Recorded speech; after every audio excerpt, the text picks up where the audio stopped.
half of the verse, and I just remember just at one point I was just like, yo, I gotta get this You're gonna nigga. get it, brother. I gotta get him. Before this interview's over, Hotnewhiphop, I'm gonna get his ass, dog. Benevolence. Damn, son. Did I catch his ass? I swore he was in my hand just now. Yo, man, it's the Source Kid official, Tory Lanez. Today we rocking with Hotnewhiphop on this interview, you heard?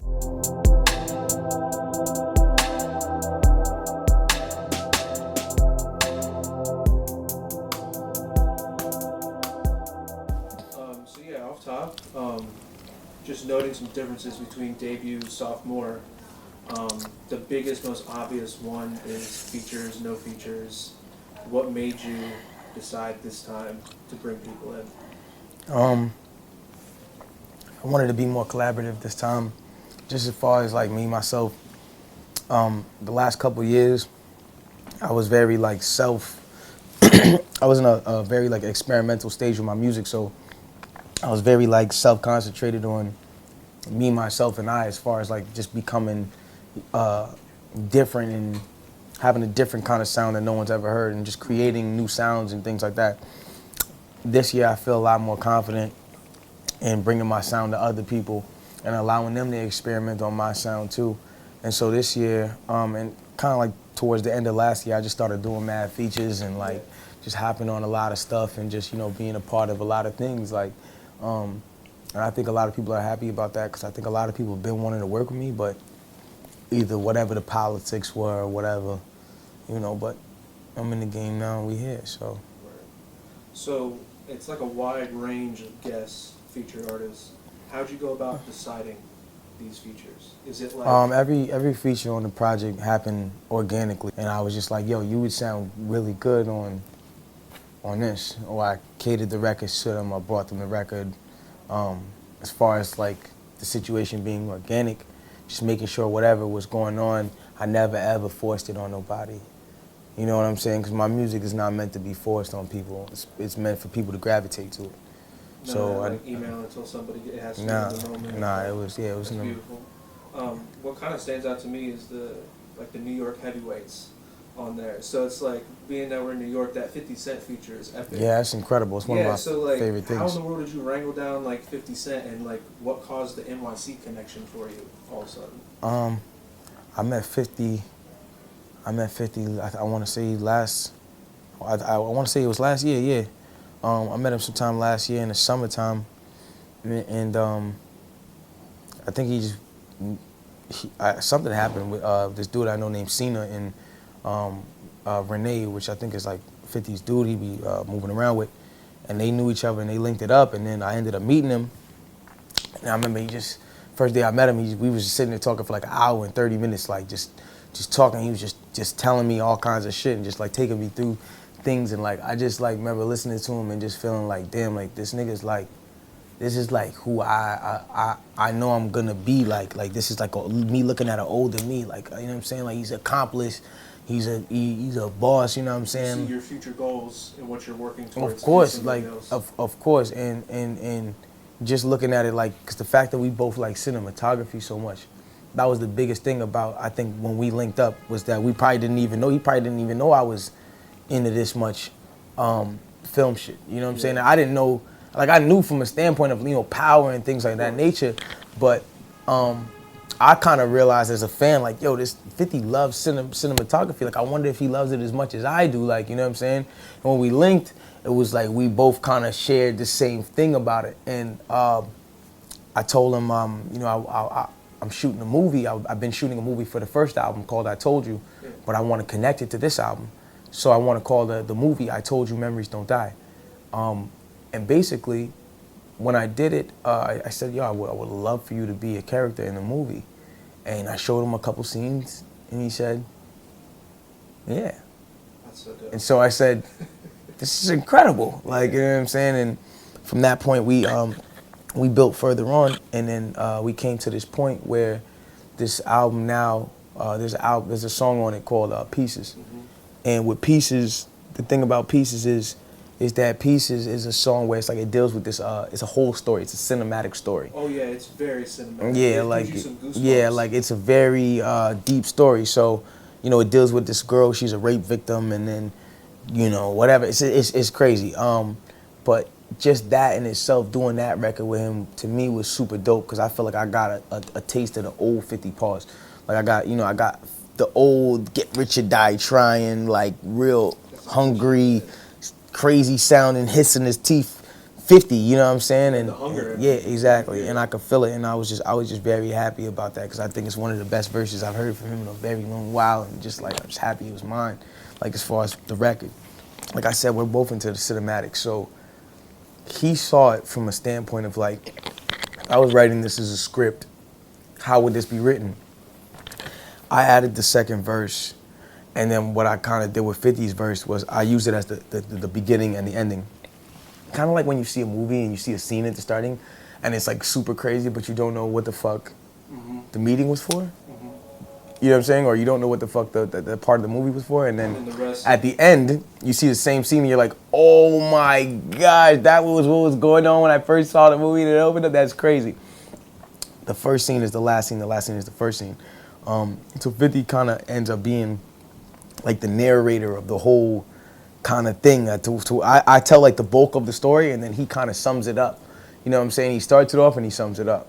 because it's like some spoken word that he kind of has, and it's like super powerful. Nah, it's super. Honestly, the thing about it was 50's part originally was just on the beat, but I decided to use his part twice because first of all, it was just too hard. Second of all, when he spit it, because like I said, and I hate to keep going back to this, but you know, we're both very, very much into the cinematics, and so when we saw and when we heard the sound of the music, and we heard the sound of the song, we were like, yo, I was like, I gotta take this first part, and it just has to start the song. It has to be a cappella. I don't care how, it just like out of nowhere it has to come in on the album. It has to be a cappella, and it has to be, because this is what's gonna curate and evoke the emotion out of you. Okay. Once it sets the tone from the beginning, you know what I'm Yeah. saying? So yeah. So moving on to a totally different thing here, the track list. I guess back when you spoke to Rose at South by Southwest a few years ago, she said that like you were a proponent of shortened track lists, and now you're kind of, what is this one, 18? So what kind of like sparked that? Because generally the wave for kids nowadays is the shorter shit. You know, the attention span smaller. What caused you to say? You know why why I believe the attention span has gotten smaller What's that? is because there's been nobody to expand the attention span. People are kind of feeding into the smaller ones. So you feed into it, or you just make dumber music. I have music that I feel like will be timeless. Mm-hmm. So there's no span. There's no span of kids that are gonna fucking, or people just in general that are gonna hear, I love it when you call me Big Pop, but because they don't need an attention span for that. That record is timeless. Timeless doesn't need an attention span. Yeah. You know what I'm saying? It really doesn't. So at this point of my life and my career, I'm focused on making timeless music. Whether or not these people think it's timeless, these people will, or these people won't. I know it's timeless. I know it's timeless. No matter what, even if not every single song is a record that you're gonna be like, oh, I might listen to it for the rest of my life. You may not feel that song you may not feel that way about a lot of songs. But one thing you will feel is that this project and body of work will stand later on. You will play this way later on one day, just randomly, and you will feel like, yo, it's current with the music that is going on today. It can stand next to whatever is out here today. It's almost like Get Rich or Die Trying, like we just talked about. And that's what timeless is. Right That's there. what timeless is, you know? So another obvious difference are the skits. You went from hefty amount of skits on the first one, which it's like generally like for me, I like skits because it kind of helps to build around a record. Like you start to understand, it helps piece things together. Yeah, definitely. So you on this one kind of chose to transition songs in a way melodically instead of going the skit route. I know like since people are obviously hit or miss with skits, some people might not like it. Did you hear people talk about your skits and maybe criticize them in any way, and that kind of shaped your focus, or are you more of like I'm just gonna? No, I mean I made the first album as a cinematic piece. Yeah, exactly. That's all it was. Like I said, I love cinematics, so I made it a cinematic piece. I made everything play like a movie. When you listen to my album from track 1 to track 16 or whatever was on it, it plays like a movie. point blank. It plays like a movie, and because of that, I I I think that it's one of those things where my just my music in general, like I decided to do that with the first one and not the second one. The first one was for that. The first one was for the movie, the actual movie that's actually gonna come out, for you to have these characters and pieces. The second one is for music. It's just for feeling and vibe. You know what I'm saying? It's for things that make you feel a certain way, and sometimes you're not gonna get that out of the first one because you have to go through a lot of skips. It takes you out of the music. You dig what I'm saying? The script. Yeah, exactly. So I'm taking you through a script. So it's like you have to, in listening to good music, you kind of still have to stop and take in the script. So you're not only taking in music. So then it couldn't have the same effect as everybody else who's dropped, just songs on their first albums. Me, I wanted something that was gonna stand out. Everybody will always remember Tory Lanez had mad skits on his first album, and his shit was like some movie shit, but it was just like he had a bunch of skits on it, and nigga, that's just what he chose to do. But my album will be remembered as a unique album because of that. You know what I'm saying? No matter what, 7 years down the line, when I'm the man, when I'm the fucking man, they're gonna look at me and be like, yo, this kid was a fucking genius. You know what I'm saying? Ahead of his time. Ahead of his time. So some it's like, people might not understand it upon first trust listen. me, when I'm like big Kanye, Jay-Z status, people are gonna go back to my first album and be like, damn, this kid was really cold. Like he's been like ahead of his time. It's kind of how I feel about Kanye. You know, he was so ahead of his time. Like I saw the bigger picture. Definitely. It's something you obviously share. Definitely. So now when you're talking about transitioning melodically, like between two sounds, two records, is that something that seems like it can be tricky? It can be a little difficult sometimes to build two songs together, maybe if they weren't made at the same time. So is that something where like you kind of have to get two producers on the same wave, or do you kind of piece it together on your own? No, I go with the flow of the music. Like I listen to the album for 9 months or 7 months before I added additional tracks to anything. I sat there and listened to it back to back to back, and just wanted to make sure that it was of a certain kind of value. You're clearly on some like, the Tory Lanez storytelling shit. Yeah. And it definitely even has like a Kanye kind of vibe to it, like a soulful kind of sampling to it. So when it came to the creation and the sampling, was that something you were trying to go for in the beginning, like a soulful kind of feel to it? I know at the beginning it's very cold. It's like very just the ask of it is very just like this is what it was in the past, this is what it is now.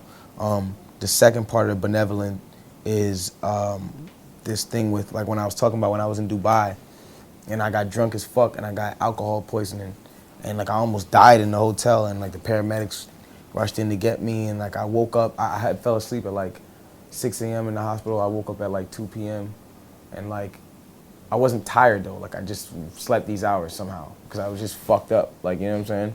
And I remember just shit like that, and so I just spoke about that whole experience on the second half. I wanted to do it soulful because it meant so much more to me, like just the fact that nigga, like this is my life from here to from when my life is over here, you know?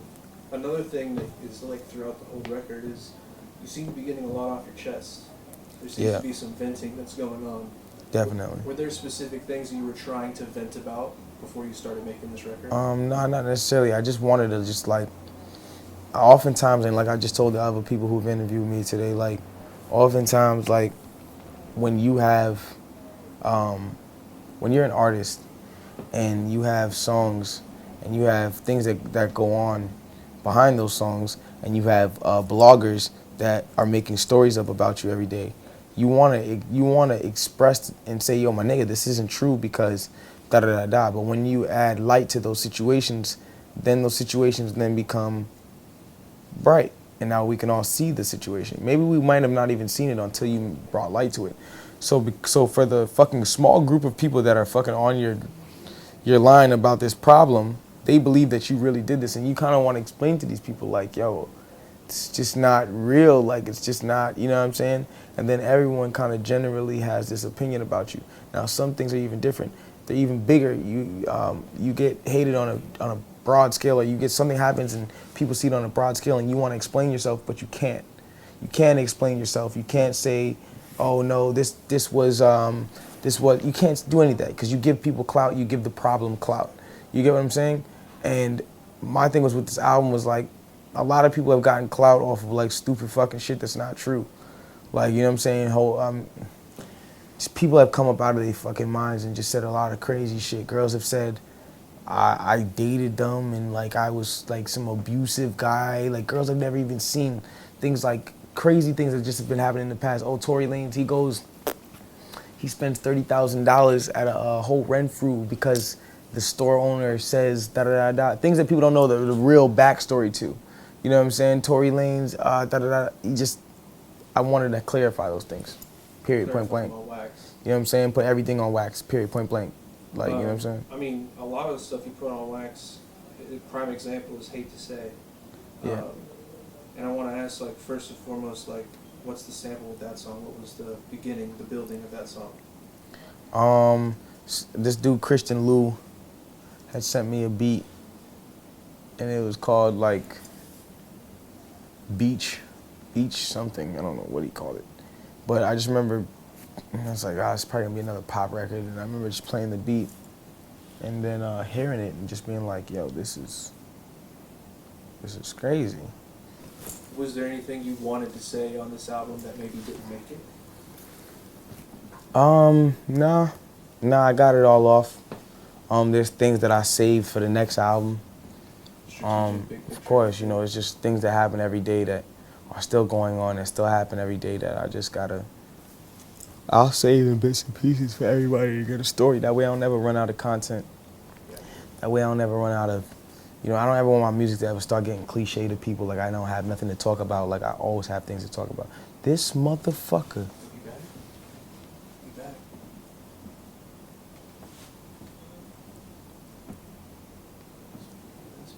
It's a serious guy right there. One thing that you did mention was Travis Scott on there, and you like allude to, I guess, a situation. Maybe you almost fought him at, was it Malaluna? And you kind of like clarified on wax, kind of apologetically. Is there any details maybe you can speak about how that kind of all unfolded, or? You're like the fourth interview person that's asked me this question. It's a big one. We got into a little altercation over. Actually, to be honest with you, now that I'm here, y'all niggas started this shit, man. I love Hotnewhiphop, but y'all started this. One day, there was this shit. I guess it came out, and I had said some shit just about like things that I had previously written, and there was a song Travis Scott had did that I had wrote the hook for, and I don't think he even like now that I know the situation behind it, I don't think he even like meant to really do the song. He just kind of was trying to help somebody out, and like they were just like, can you please just do this hook? And he didn't even know it was me at the time. And I was telling y'all that I had wrote the record or whatever, and then they put it out and spun it. I guess whoever it was just like, yo, you know, Tory Lanez says he ghost writes for Travis Scott, da da da da da.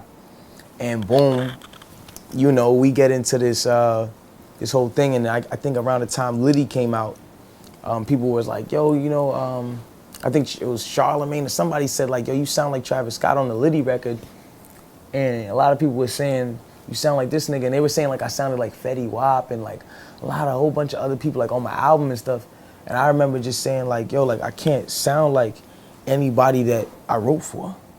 Period, point blank. Like, and I wrote for a lot of people. You dig what I'm saying? So when I said that, whatever the case is, I guess he took it away. And boom, we had Malaluna, the festival, we had it together. I just get off stage. You know what I mean? I'm super, like, when I get off stage, when I'm into the crowd, my adrenaline is on level 1,000, like 1,000. Like I have too much, like, I wouldn't fight me. I wouldn't even come up to me, like, in those times. Like, I wouldn't, my brain is not in the right mind. I will do something very bad to you. Like, you know what I'm saying? Like, not even, I'm small, but I will do something, my adrenaline level is at a different level. Like, yo, I'm in the crowd of 10,000, 20,000 fans, crowd surfing. Oh, yeah. Like, for me to even be in that mind state, no security, shirt off, let's get it. Put me down, let's get it. You understand what I'm saying? Like, my adrenaline's in a whole different level. It's a whole different place. So it comes to a point where I get off stage and, you know, I'm in a room and we was just in like a little spot, whatever the case is. We was in a little position, and I'm sitting there, I'm talking to my dog. He's sitting in the room, and Travis busts in the room. Yo, come talk to me, blood. Da da da da. Come talk to me outside. I said, I was gonna talk to him, but then I felt like he was being a little too disrespectful. So I didn't talk to him outside. I told his mans to bring him back inside. And I guess his mans was like some blood nigga or some shit from like California, some shit. And I guess he thought he was gonna come in there on the rah-rah, but we not, over here at Umbrella, we not taking that. We're grown men with integrity, we're good people, but we're not taking no check under any circumstances. Not from Travis Scott or not saying this because it's Travis Scott. We're just not taking no check from nobody. So I'm a very transparent person. I'm very easy to talk to. I'm very down to earth. I'm not a tough guy. I don't ever claim to be. I just have a bad temper. But I'm not a tough guy. So when people sit here and do certain things to me, I get kind of like in my mind. So mind you, I'm off a show. The adrenaline's going, whatever the case is going on. And he, I guess he was kind of upset about the situation because he thought I was specifically talking to him on a tweet that I had tweeted about when I was like, I can't sound like nobody I wrote for. But meanwhile, I'm talking about a bunch of cats. Like, I wrote for a lot of niggas, like, and, you know, whatever our situation happens, and I just to brief it up, whatever happens, he came in there and he was charged up, and I was charged up. And it came to a point where I was just like, yo, my nigga, like, let's fade it out. Let's just fade it out. Let's fade it out. And I think that originally when he came in there, the plan was never for us to be faded in the first place. It was just like, nigga, what the fuck? I think his plan was to just be like, yo, my nigga, like, what the fuck are you doing? Which I completely understand, you know what I'm saying? Like, at the end of the day, like, I get it from his standpoint. It's like, people are gonna take it this way, so why even say it, you know what I'm saying? But in the moment, I never really looked at it like that, you know what I'm saying? But now looking back at it, of course, like, after we solved the problem, whatever, but boom, so in this moment, like, I don't think he was really, like, trying to really fade me like that, you know what I'm saying? Like, so I think I just kind of took it a little overboard, and like, always looking back at the situation, like, 'cause Travis Scott's really, like, an artist I really enjoy listening to, you know what I'm saying? So yeah. It kind of was like, damn, like, I feel bad about the situation, like, damn, like, I really try to, like, fight, like, a nigga that I really be listening to, like, you know what I'm saying? Like, yeah. It's just like, yo, so on the album, I said, my apologies for whatever, you know what I'm saying, for the situation. That's all it is, you know what I'm saying? So, I mean, if you want to touch on it, because we're going to kind of keep going back to, like, a little beef issue. Obviously, you and Drake, you kind of took it upon yourself, I guess, to squash that, you know, kind of. Yeah, everybody's cool now, man. It ain't that deep of a situation.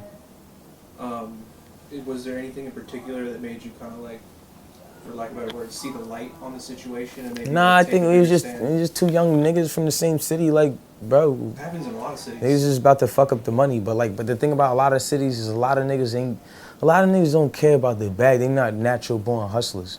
And what I've learned about those niggas and us niggas, like them niggas at OVO and us niggas at Umbrella, and even the EXO niggas, like, we're all natural born hustling ass niggas.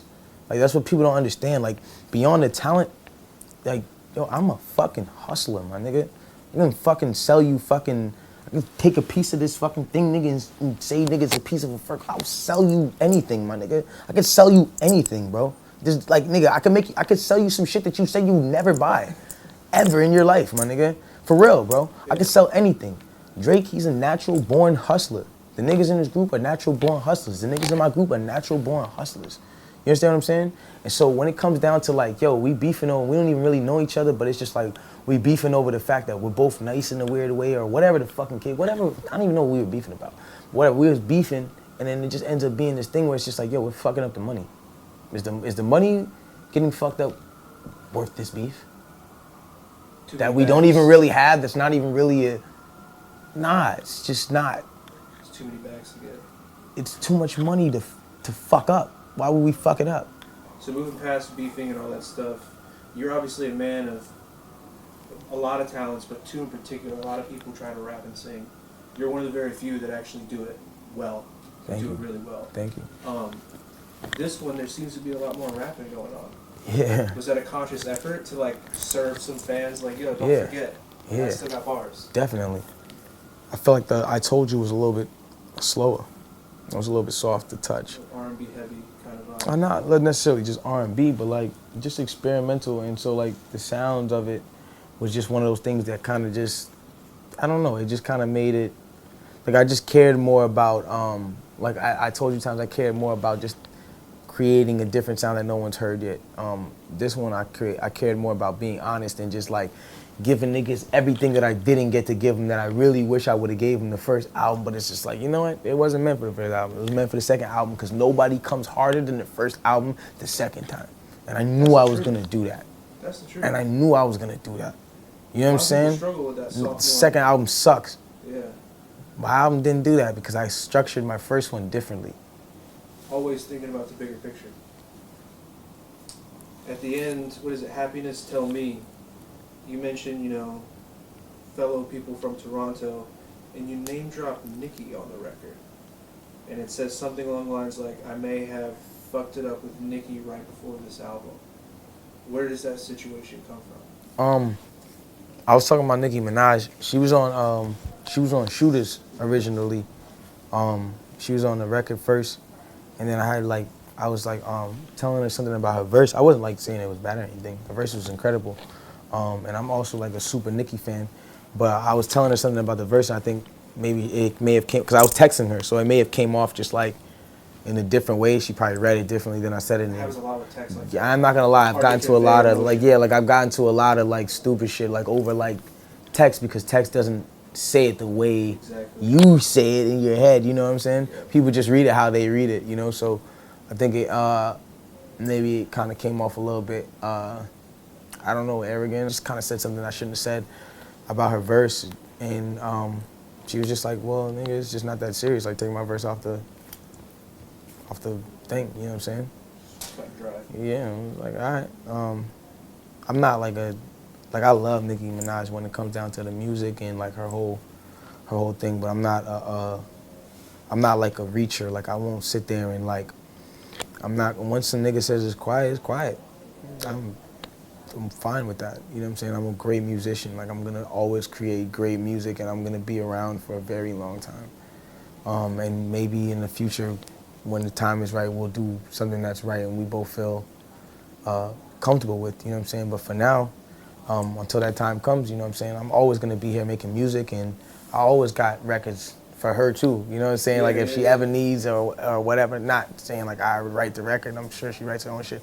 I'm just saying like I got like hooks, I got things that I would always like, I'll always work with Nicki, you know what I'm saying? Like I love everything about Nicki, like even to this day, like no matter even if niggas and like the fans and like people will try to like, you know, just switch up and just be on some whole other, I'll never take away what she's done for the female culture in hip hop, ever. You know what I'm saying? So last question, what's your personal favorite record off the album? My favorite record is, I don't know, it's probably Happiness. Okay.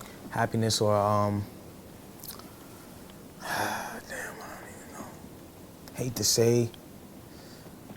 I don't know, it's probably Happiness, or Don't Die, the last song.